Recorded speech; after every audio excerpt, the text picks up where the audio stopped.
So now, to quote the Americans, the ball is in the court of the Russians to see what response we get from them. And thus far, we have had very, very little indeed.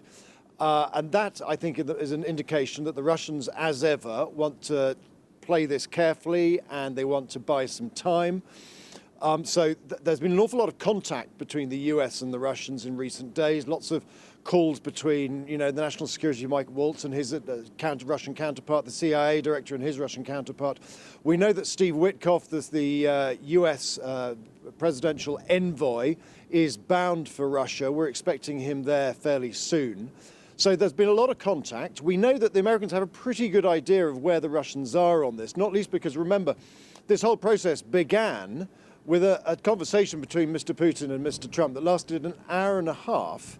And there were subsequently those talks between the Russians and the American senior officials in Riyadh in Saudi Arabia about two and a half weeks ago. So the Americans have a vague idea of where the Russians are on this, but publicly the Russians at the moment are refusing to say anything, and everybody is basically waiting to see what their response is and what, if anything, they demand as a concession before they agree to any kind of temporary ceasefire.